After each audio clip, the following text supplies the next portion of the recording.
L'empereur jaune se rendit sur une montagne où vivait un vieux sage et le pria de l'initier à l'art de bien gouverner.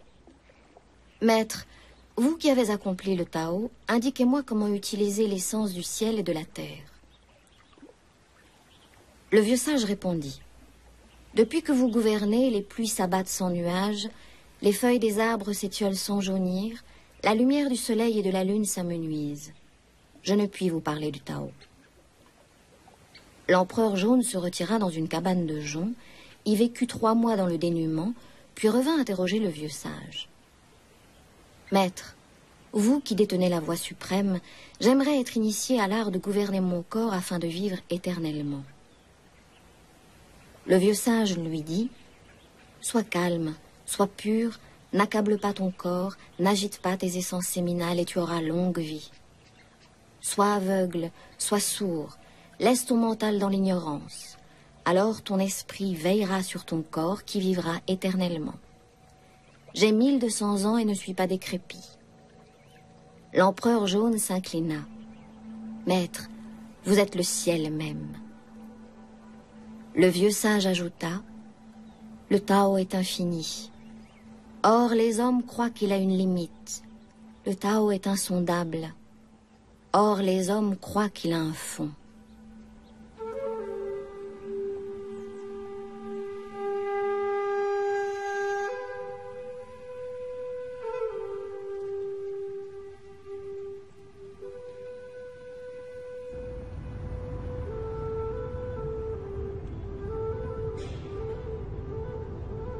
C'est à travers la peinture chinoise et les livres des vieux sages qu'il faut chercher à percer les secrets du taoïsme.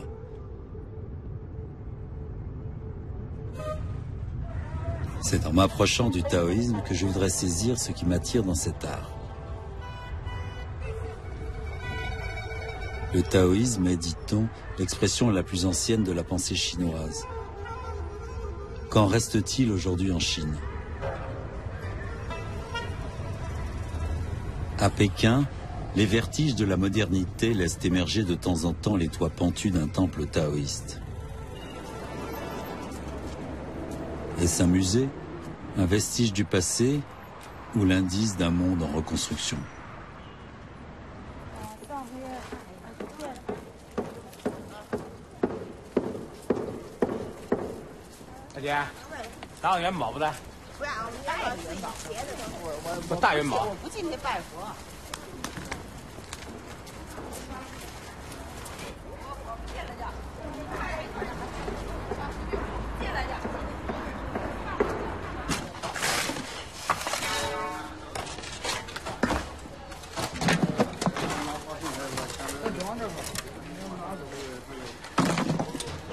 Première étape de ce voyage, le temple du nuage blanc, le Baiyuguan.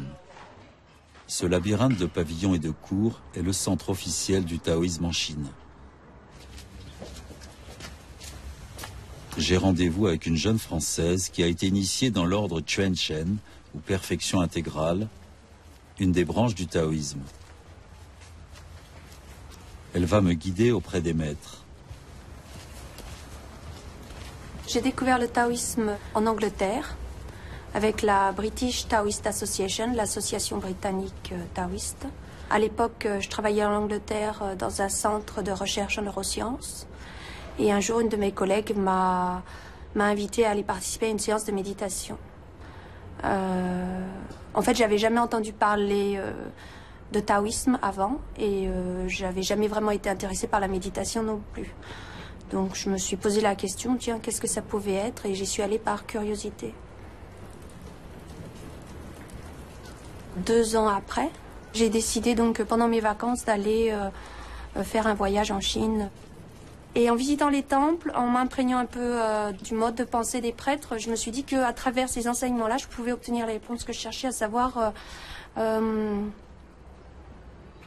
oui, qui on est finalement, ce qu'on est, quoi, dans une vie qui peut être courte ou longue, qui peut être riche ou malheureuse. Pourquoi? Donc, c'est pour ça que petit à petit, je me suis dit que j'allais dévouer ma vie à cette quête-là et que j'allais devenir prêtre et venir en Chine.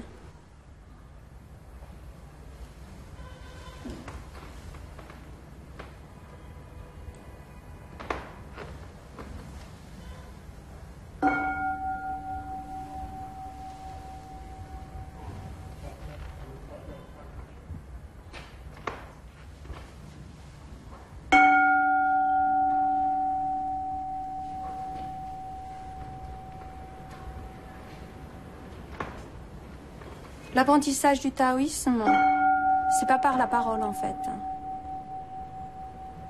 Le maître nous guide de façon à ce qu'on devienne indépendant, autonome et qu'on soit capable de puiser dans notre propre intuition pour percevoir ce qu'est le taoïsme et le Tao. Donc la première phase, c'est d'abord, donc, comme on dit, avant de goûter du nouveau thé, il faut déjà vider l'ancien thé qu'il y a dans la tasse.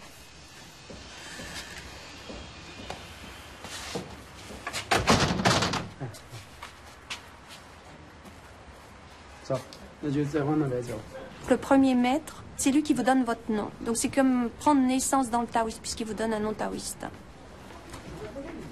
Mon nom taoïste, c'est Qingxiu. C'est un peu le paysage qu'on observe lorsqu'on est en haut d'une montagne, en fait. 最重要一个人如果他要修道，对，最重要是什么？就来最重要的是什么？一句话来说，最重要的是能不能把世间的尘世上的东西放下，这是最重要的。一个执着于尘世当中的贪恋尘世的人，永远不能修道。他必须先彻底放下这一个。四体分24节气，中国有24个节气的说法啊，有那种变化。Maître, je vais vous dire que vous étiez un sage et je suis venu vous voir sans me laisser rebuter par la longueur du chemin. Je m'aperçois que vous êtes loin de l'être car vous accumulez la nourriture sans y toucher. Lao Tzu resta de marbre. Le jour suivant, le disciple revint et dit « Hier je vous ai critiqué. D'où vient que je ne ressens plus aucune animosité ?» Le vieux sage répondit « Je ne prétends plus rivaliser avec ceux qu'on nomme des sages. Si hier tu m'avais traité de bœuf, je me serais nommé bœuf. » Le disciple interrogea alors Lao Tzu sur l'art de nourrir le principe vital. Quelle arrogance! Tu es comme un cheval entravé et ne t'intéresses qu'à ce qui te paraît grand. Tu n'es donc qu'un brigand. Jingqiu m'entraîne à la bibliothèque du temple du nuage blanc. C'est dans la sagesse millénaire des anciens qu'il faut chercher les clés du taoïsme, me dit-elle. 周道长，你好。我想问一下，道教里面有哪一种经书？有没有经书吗？我们道教的经书应该说是还是非常的多的。就是说，你看我现在看的这本呢叫《正统道藏》，也就是说，所谓的道藏呢是一种就是道经的集成。中国的明朝中叶的时候，由皇家把天下所有的道书把它集合在一起来。那我想问一下，在道藏里面，最早的经文是哪一个？正统道藏呢，就是说它收录的比较早的，就是最早的呢，就一般来说属于这个就先秦时期的这个注子之文，比如说所谓的《老子道德经》。老子道德经的这个版本呢，就是说应该来说是道藏里面最早的。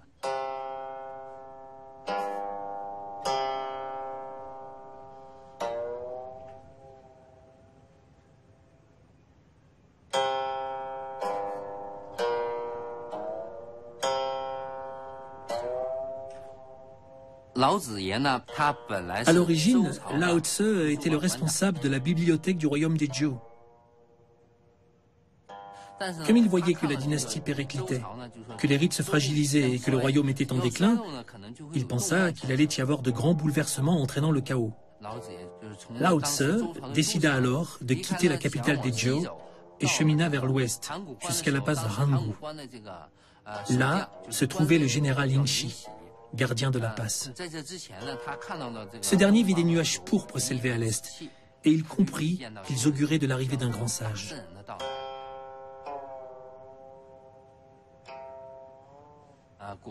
Comme le présage l'avait annoncé, Lao Tzu arriva quelque temps plus tard sur le dos d'un buffle vert. Yingxi l'arrêta et lui demanda de lui expliquer le sens même du Tao.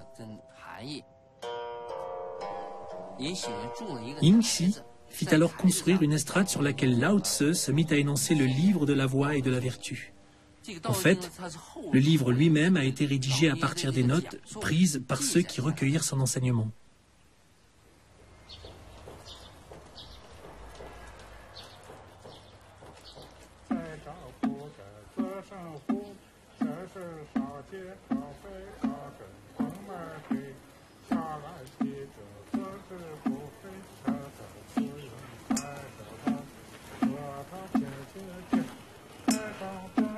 À 1000 kilomètres de Pékin, dans les monts Qinling, je suis accueilli au temple de Luguantai par le chant de l'office du matin.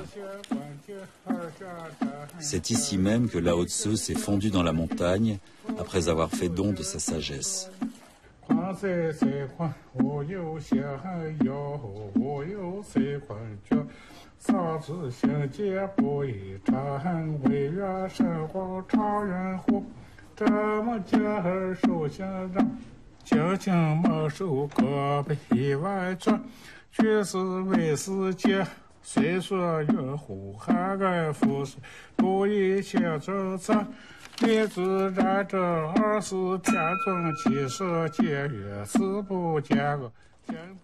Dans le temple, je découvre des stèles où sont gravées les paroles énigmatiques du Tao Te Ching, le livre de la voie et de la vertu.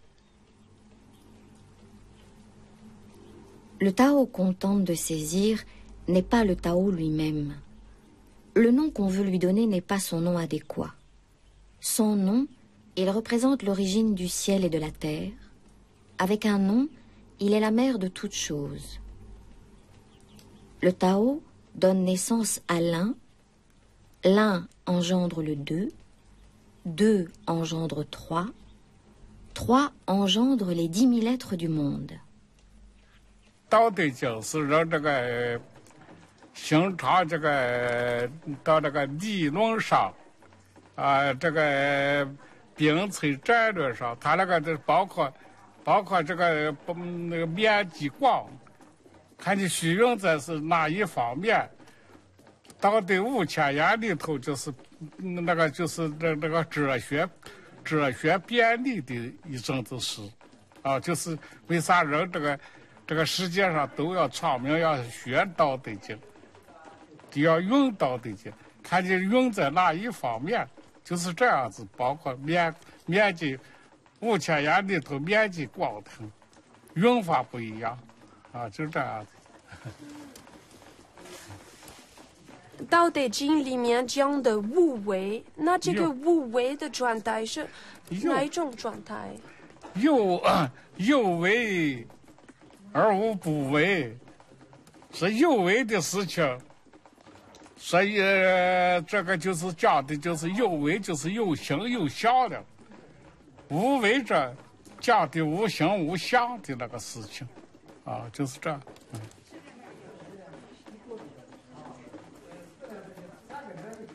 修道的人就是第一要这个道家的这个就是说第一要把那个心要练好，说心练不好，你命存不住。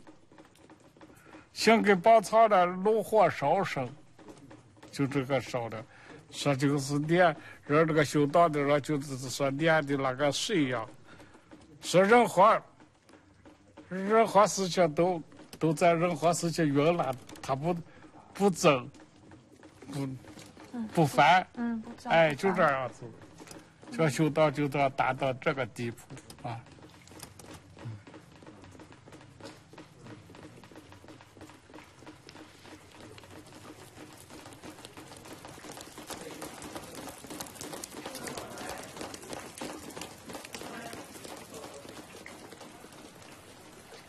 Zhuang Tzu et Hui Tzu se promenaient au long de la rivière Hao. Zhuang Tzu s'exclama. « Regarde ces poissons, comme ils sont heureux de s'ébattre librement. » Hui Tzu. « Tu n'es pas un poisson. Comment sais-tu qu'ils sont heureux ?» Zhuang Tzu. « Tu n'es pas moi. En quoi sais-tu que je ne sais pas si les poissons sont heureux ?» Hui Tzu. « Si n'étant pas toi, je ne puis savoir ce que tu sais, n'étant pas un poisson, tu ne peux donc savoir si les poissons sont heureux. » Zhuang Tzu. « Revenons à ta question initiale, comment sais-tu que les poissons sont heureux? Il a bien fallu que tu saches que je sais pour me la poser. Moi, je l'ai su parce que je me trouve là, au bord de la Hao.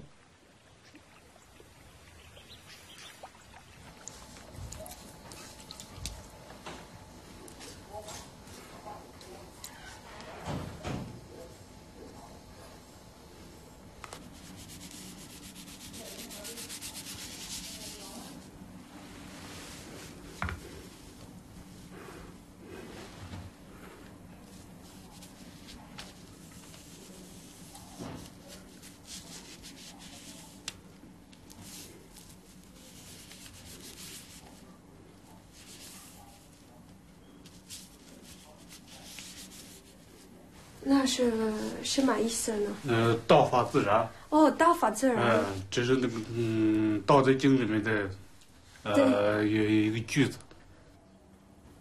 写一个字之前，拿一口气，就开始写，写完之后，这口气不出来了，呼气。这个道家这个就是这个练功，这个吐纳法，就是一种吐纳法，是不是？对，就是。所以也是一种养生方面。跟那个养生是很有密切联系的。哦。为什么说历朝历代写字画画的人都很长寿啊？就来源于此。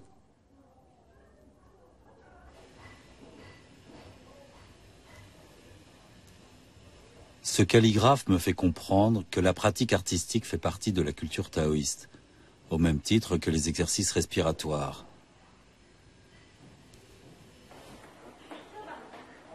Le corps et la circulation des énergies sont au cœur de la vision taoïste.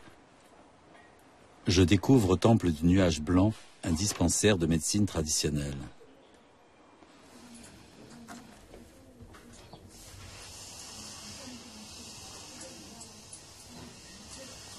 他平时胃好吗？以前年轻的时候就胃炎。是中间没胎，脾胃不好。是吧？腰酸不酸？腰啊不酸。阳虚，阳气虚，阳气升不上来。就是按西医上说法就是脑供血不足，中医就是阳气升不上来。脉比较沉细。 会扎的针灸，人头痛他就会扎针灸，效果比较好。所有疼痛性的疾病都会针灸会比较好。没事，那个就是一下，继续一下，一会儿稍微等一会儿哈。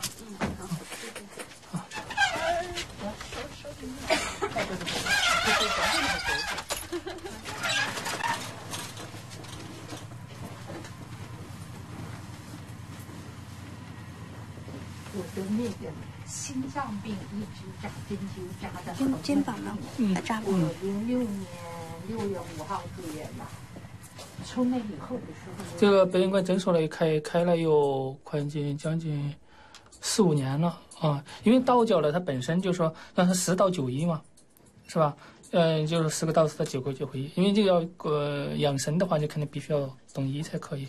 所以还有一个呢，就是道教它历来本身就是以医来传教，以医弘教。所以说那个道教和这个中医它是非常联系的非常紧密。比如说呢，道教中医它都是以这个阴阳五行为基础，所以说他们的理论都是一样的。修炼你不懂经络，不懂得气血的运行，你怎么修炼呢？不懂得阴阳，人体都一点都气血的运行，人体都一点都不了解，你怎么去修炼呢？那是肯定显然是不行的。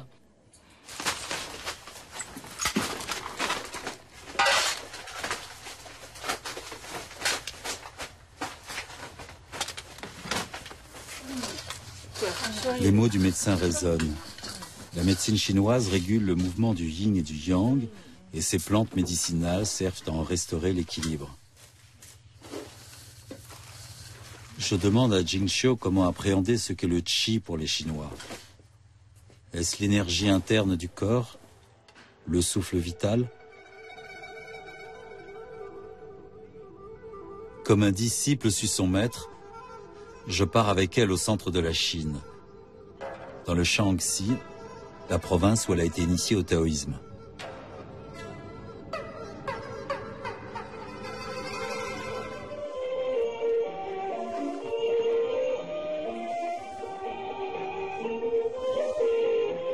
Au pied du pic de l'Ouest, l'une des 5 montagnes sacrées, j'observe au petit matin les pratiquants du Tai Chi Chuan.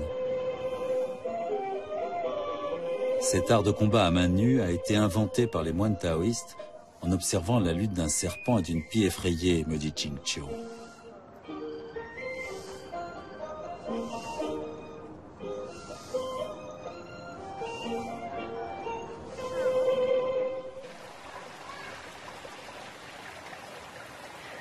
于道长，山、道观和人的身体有什么关系在道教里面？道家呢很崇尚这个自然，对自然的这个崇拜呢，对与人体的这个结合。比如说道观，它见到某个地方，都觉得这个地下的这个气息比较充足的一个地方，好像我们现在用新名词科学讲就是磁场比较好。你比如像玉泉呀，我们那个山上的那个从莲花峰山上，这个下来一股气，从地下里走下来一个很强的气，很强的磁场，走到我们这个地方。那么我们呢，就住在这个地方呢，接受那个天地自然之气和地下的地气呢，我们天地人三才就合一了。这一就是道，这样呢，就是对人体呢，它有一个那个强健的作用。可能我们不用在这个比较好的地方，不用去吃药，不用练气就可以养生了，就能身体能够非常强壮，就这样的很好。道教呢，道观呢，它祭祀的神和山，这样呢，它是融为一体的。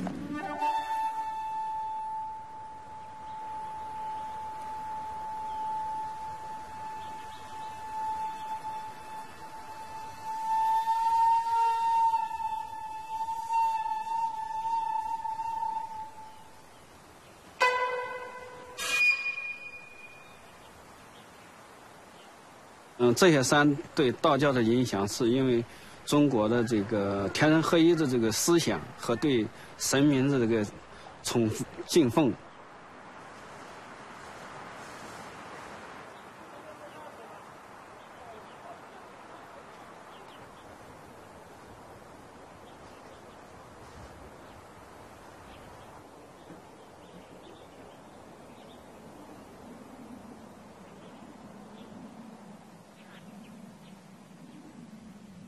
Ce lien sacré que l'homme scelle avec la montagne, je le retrouve dans la peinture de paysage. Ce qui m'émeut dans ses œuvres, c'est cette fusion de l'homme avec la nature qui exprime ce qui reste de beauté, de calme et d'harmonie dans l'univers. Pour un taoïste, j'ai l'impression que le monde n'est pas divisé en catégories indépendantes, mais que tous les éléments qui le composent sont les parties mouvantes d'un grand ensemble. N'est-ce pas ce qu'exprime l'entrelac mystérieux du yin et du yang? Regarde ce diagramme. C'est Chen Tuan qui l'a créé dans les temps anciens. On l'appelle la carte du Taiji.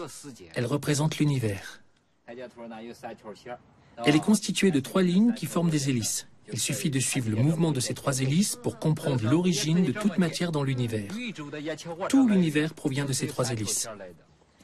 Il y a la ligne yin et la ligne yang.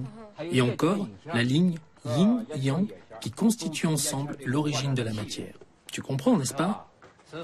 Le temps s'est formé ainsi. Le temps en mouvement a ensuite produit la matière. Le yin et le yang sont de la matière et c'est au moment de leur différenciation que s'est créé le monde. Pour illustrer cette idée, regardez le schéma de ce cube avec ses éléments reliés entre eux. À chaque angle est représenté un cercle afin de pouvoir y ajouter des signes à l'intérieur. Vous voyez tous, c'est un cube, n'est-ce pas? Donc voilà, 4 cercles à l'avant, 4 à l'arrière, 4 à gauche, 4 à droite. C'est un savoir des temps anciens. Autrefois, on posait tout en termes de contraire. Un trait, en ligne continue, et 2 petits traits. Le premier représente le yang, ce tableau n'est pas bien, mais ce n'est pas grave, et le second représente le yin. Alors comment est représenté l'espace? Selon l'école taoïste, on le représente ainsi. On différencie le haut et le bas. Les 4 angles du haut sont yang. Il faut les dessiner, ici. Et puis en bas, les 4 du bas, on les trace comme ça. Il faut bien les ajuster. Autrefois, la gauche était considérée comme yang. Vous ajoutez ces 4 lignes yang.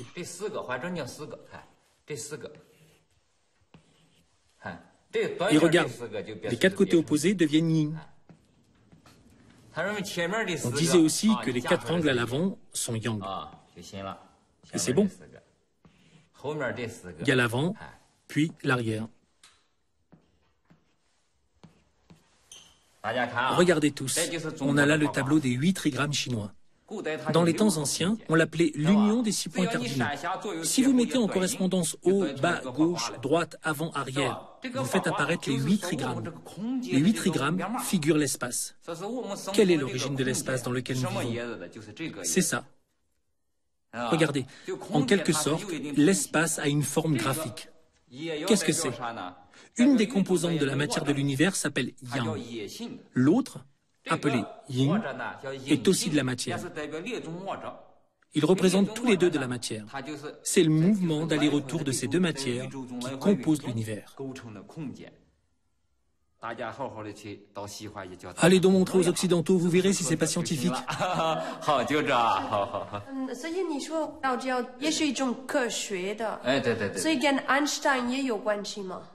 Qui ça? Einstein. How do you say Einstein? Je ne connais pas. Ah oui, je ne connais que ces 2 théories de la relativité restreinte et de la relativité générale. Sa théorie, c'est justement ce que je viens de vous expliquer. C'est la théorie des 8 trigrammes.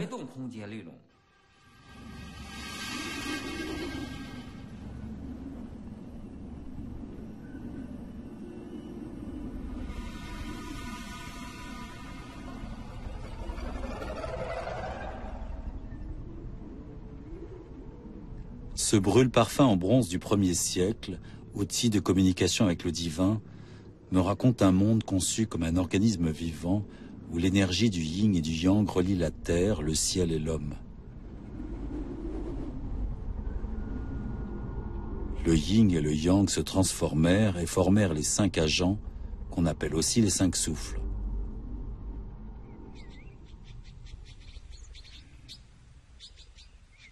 那么从外的那个空间讲呢，那个金木水火土的这个5行属性，然后和那个我们这个有形的大的这个金木水火土，就是刚才讲的那个5岳，东岳、西岳、南岳、北岳和中岳。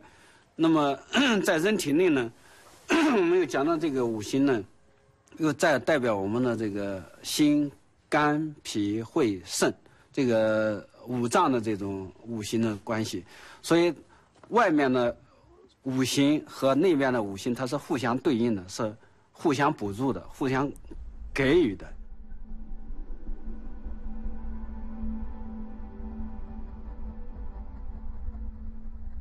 从哪里来到哪里去，我们还回归到我们，就是我们的回归了，就是人生的一个彼岸到了一个彼岸，回归到我们原来的这个始点，不是终点，要始点，开始那一点上。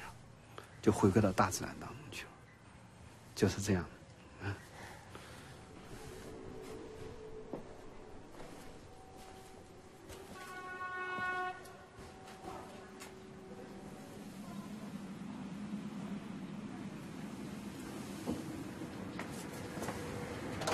你就我自己，我自己。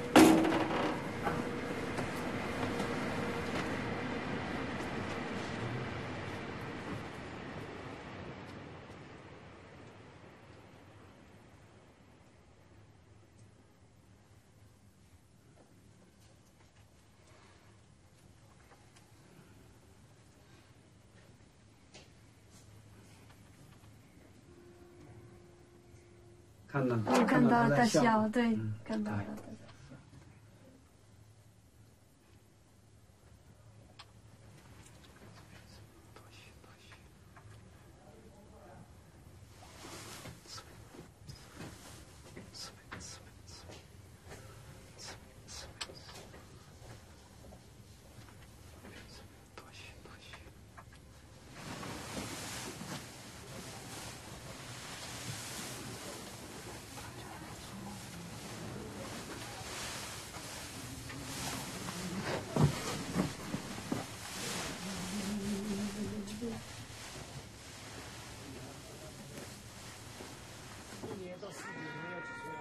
Ce sage que le moine et Jingqiu ont vu sourire à la caméra, c'est Chen Tuan, un ermite du IXe siècle parvenu à l'immortalité.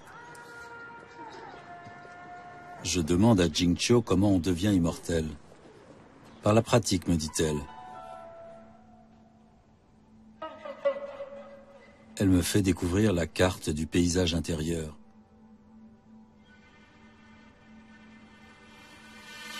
Les maîtres taoïstes s'en servent pour enseigner à leurs disciples la méditation, l'alchimie intérieure.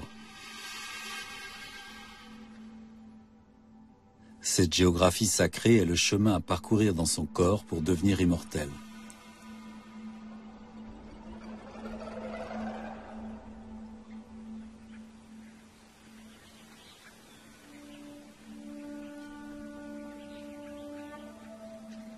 Sur les lointains monts gaucheux habitent des immortels.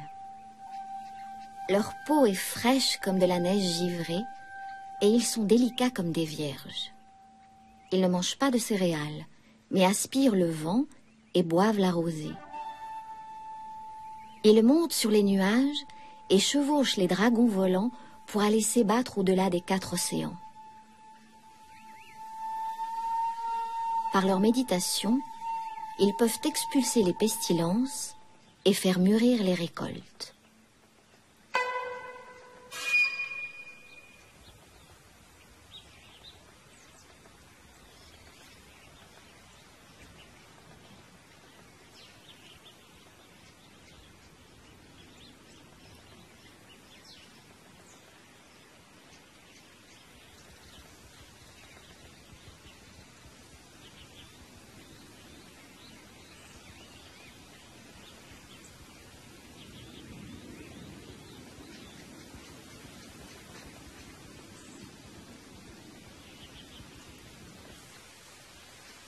Je voulais rencontrer un de ces ermites qui vivent hors du temps et poussent leur ascèse jusqu'à pratiquer, paraît-il, le sommeil sans dormir. Il faut marcher 3 heures dans la montagne, me dit Jingqiu.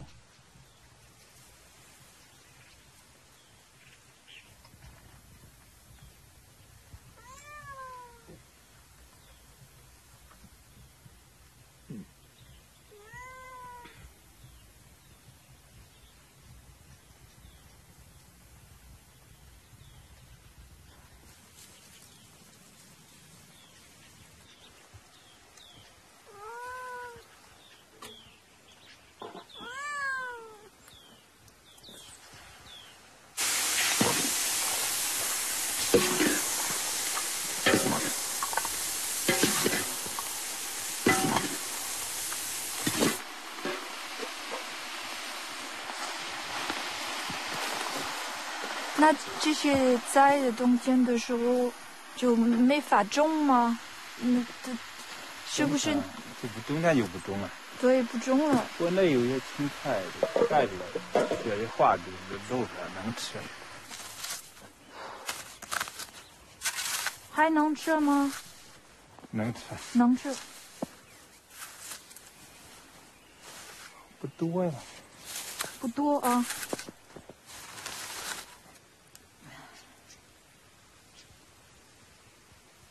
这一瓜有没有大熊？有啊，这么大，是吗？弄不清有几个，有多少还弄不清，是不是？咱那边老是捡的，不知道是不是1个嘛，2个还是几个弄不清。他们来近不近？很近吗？不太近。就在这儿。那么近，他们没有进来这里啊？哦，这基本上是他们的领地，人成客人。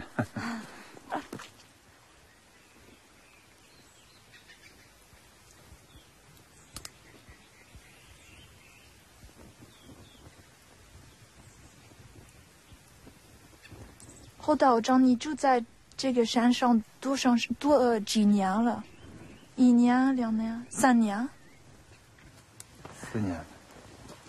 哦，4年了，已经4年了，好不容易啊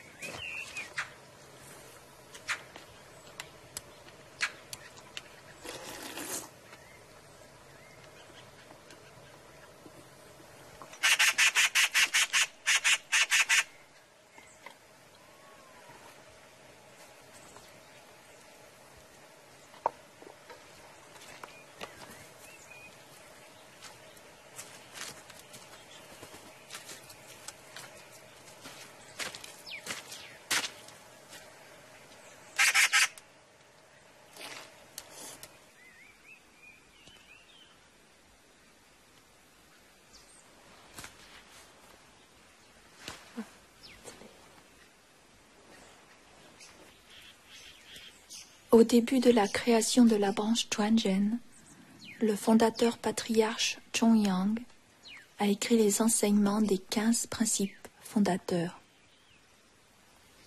Les ermitages sont les lieux à partir desquels l'ensemble des grands maîtres de toutes les générations ont pu assurer la pérennité et la pratique du Dao.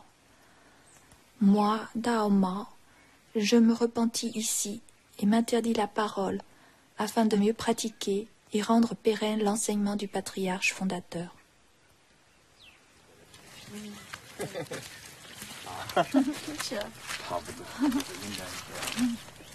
不用送我们吧，你好好休息吧。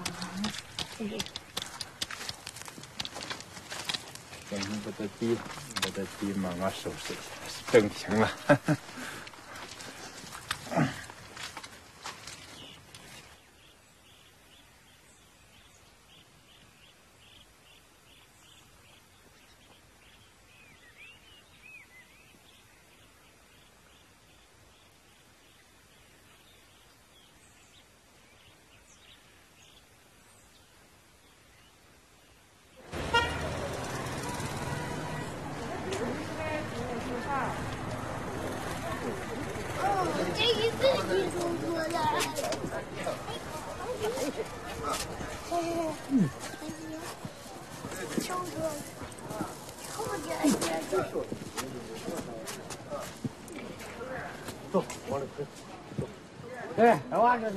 En redescendant de la montagne, nous nous rendons au temple du patriarche fondateur dont nous a parlé l'ermite. J'apprends que ce temple a été détruit pendant la révolution culturelle. Les ossements du patriarche ont été récemment retrouvés et le temple restauré.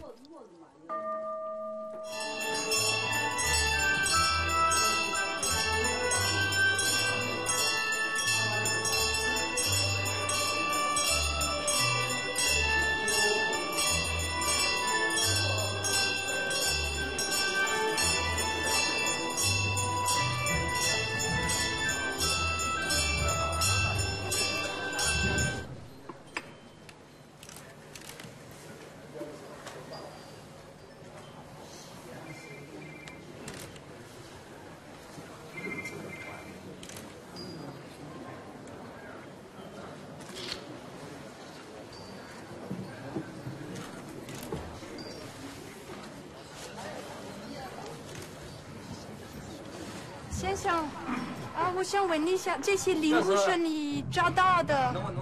保护灵物，是吗？老人，你走当中，他把那个儿保护下来，这是他的，这文革写的，是吗？这他老伴儿。哦，他说话意思，可能他们听不懂。那你那个时候你多大嘛？你什么时候长大的30多岁。 30多岁，到40岁。40岁，那这些灵骨是本来在哪里？他在哪里找到的？就在这地方，就在那个严雄寺。是吗？严雄寺，你所以话别问了他的。哦，那为什么？是不是因为那个时候是文化大革命嘛？对，所以他才冒着风险自己私藏的。哎，别人红卫兵不知道这个抛洒了以后，他偷偷的也买着把这隐藏的。 是吗？是的。哦，那很厉害。然后这些灵骨放在哪里啊？他将当时就放在严雄寺那个宝根底下。宝根底下，还有一块给咱一个多少？又取回来2块。En Chine, on peut détruire des temples millénaires, mais la sagesse populaire fait qu'on n'arrache pas un vieil arbre. Ce Jinko, emblème de longévité et de résistance, est pour moi le symbole de cette religion enracinée dans l'âme chinoise que le régime n'a pu étouffer. Après l'avoir bannie sous Mao et réduite à la clandestinité, à quelles conditions l'a-t-il autorisée à nouveau?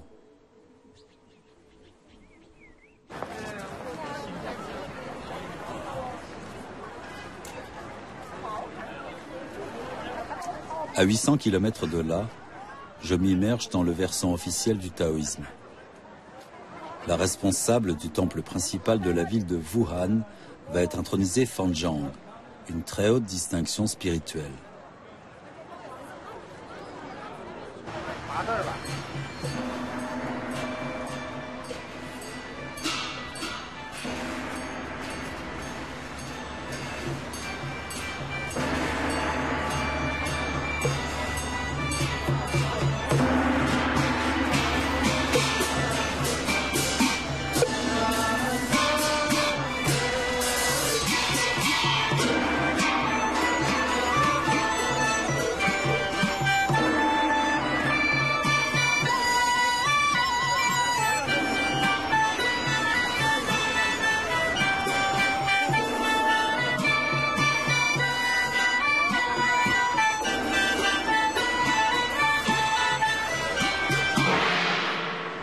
全真言教总坛复议，太上道祖随方守驾，礼敬度人，大开慈悲之门。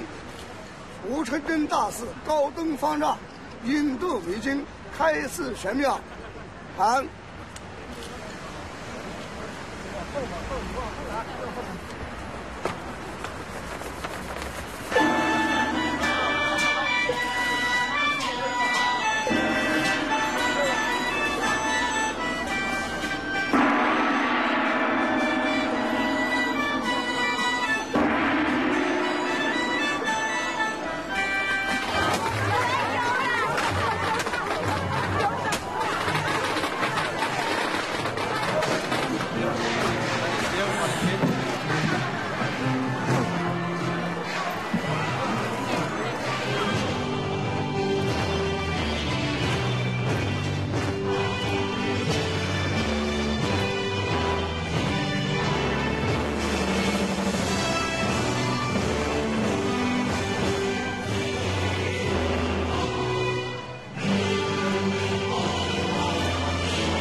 这还是不错的，有些文组长、文化委员会长，他们想跟你合个影啊，可以，完全可以。照上去来，了。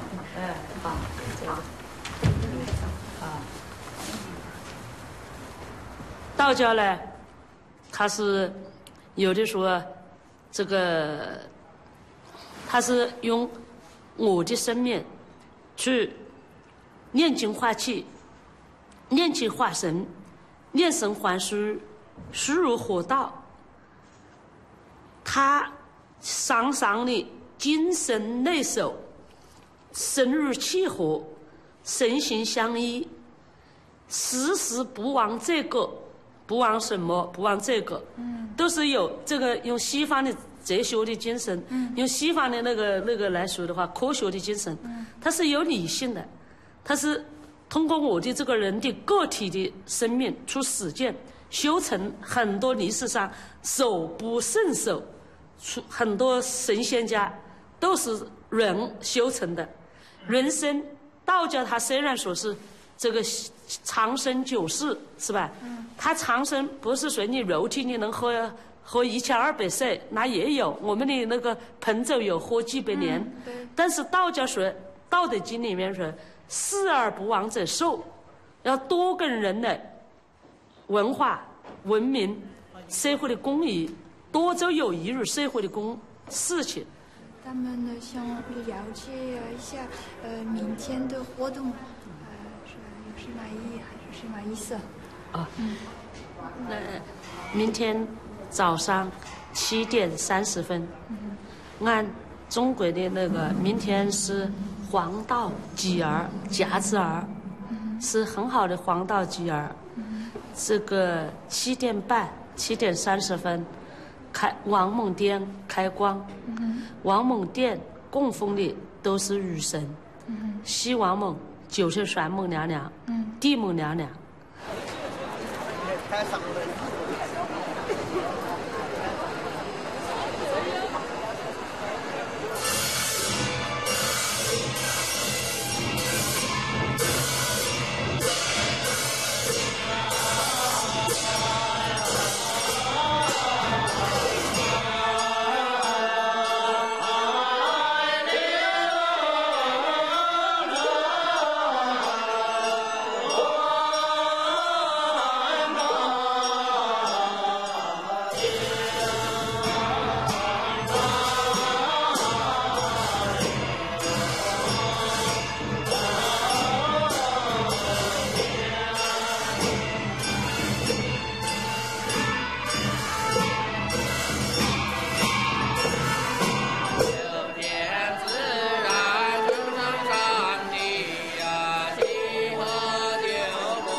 Cette statue de Siwangmu m'introduit au vaste panthéon du taoïsme.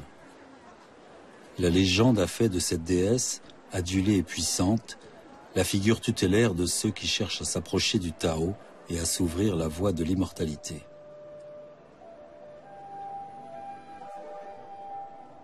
Dans les monts Kunlun, où la caresse du vent fait intinabuler le jaspe, la reine-mère Siwangmu possède un palais de jade à 9 étages, hors d'atteinte des simples mortels.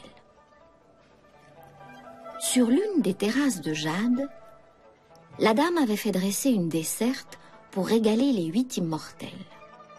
Poire de longévité, jujube d'immortalité, élixir de jade, les produits les plus précieux de son jardin côtoyaient les denrées les plus rares.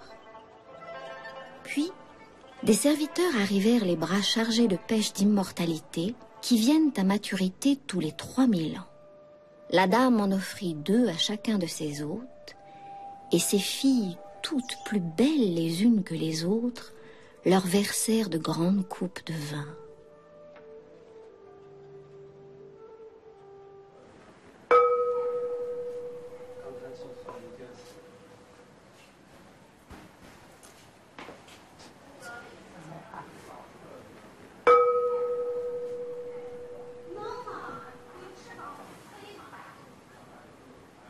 Les prêtres taoïstes développent en eux un espace dans lequel le Tao peut venir s'installer, ou une partie du Tao. Les gens du peuple, eux, n'ont pas forcément accès à cet enseignement. Leur pratique à eux, c'est d'aller prier et d'aller demander l'aide des dieux.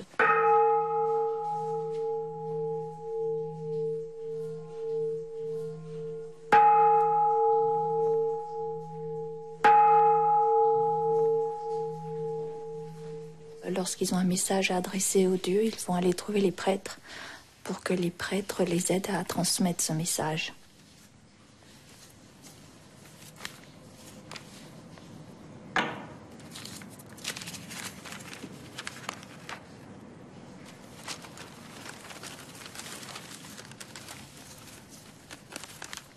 Quelque part, le prêtre, si on peut dire, joue le rôle du facteur. C'est réellement lui qui va aller porter la requête au Dieu.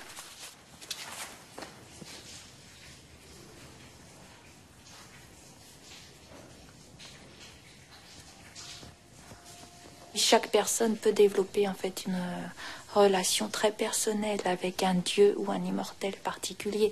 C'est une relation qui fait appel à des sentiments.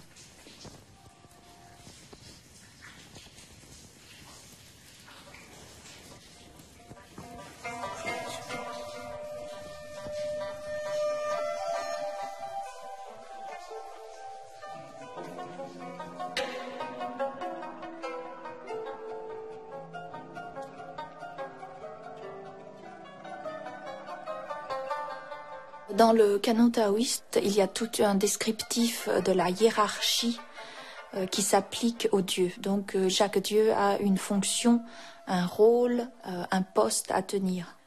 Et chaque dieu a un responsable au-dessus de lui et des subordonnés en dessous de lui.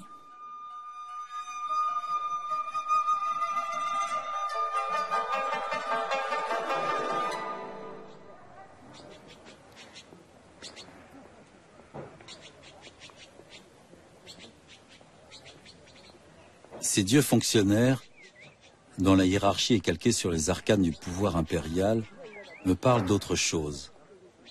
De ces liens complexes entre le taoïsme des prêtres et la religion populaire qui semble avoir amalgamé beaucoup de croyances et de légendes. Au Taishan, le pic sacré de l'Est, les fidèles font l'ascension des 7000 marches en toute saison pour aller en audience au ciel, me dit Jingqiu.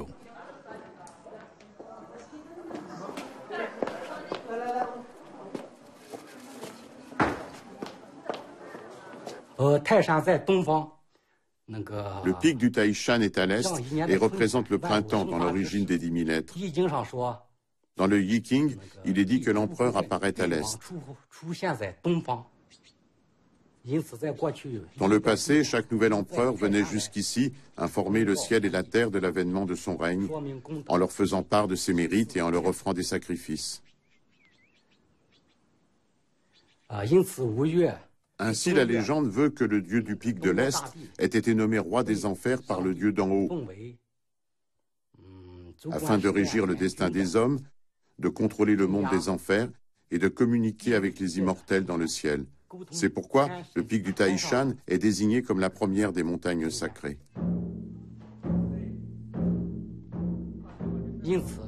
En Chine, selon la croyance populaire, les âmes après la mort retournent au pic du Taishan. La divinité tutélaire du lieu est la seule qui puisse exercer un contrôle sur les 18 niveaux de l'enfer. C'est pour cela que les pierres du Taishan sont connues pour éloigner les maléfices.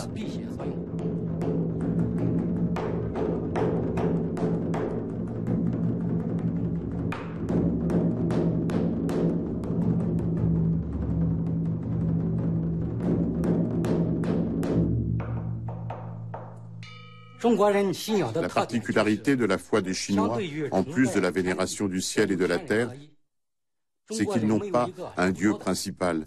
Dans le taoïsme, les monts, les arbres, chaque brin d'herbe, tous peuvent être sujets de la vénération des hommes.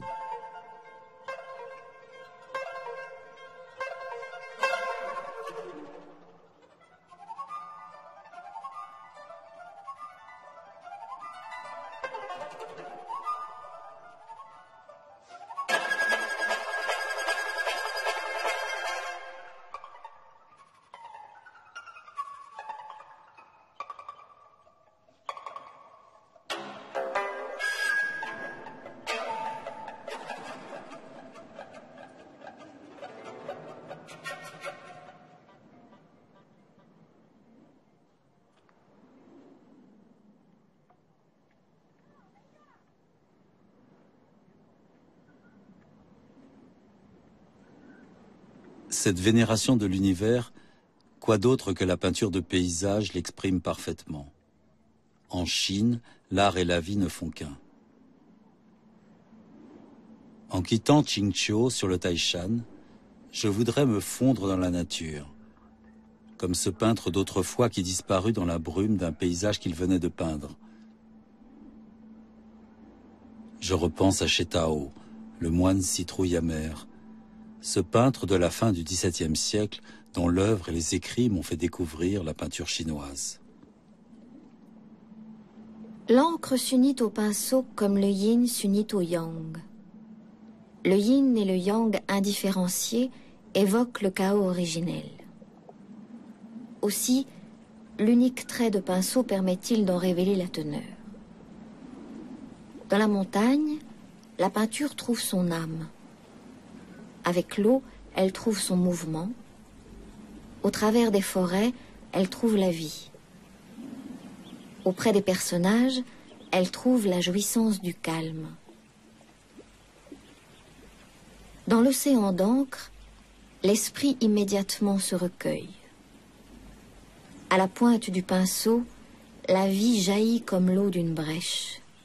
À la surface de la peinture s'opère l'alchimie. Au cœur du chaos irradie la lumière.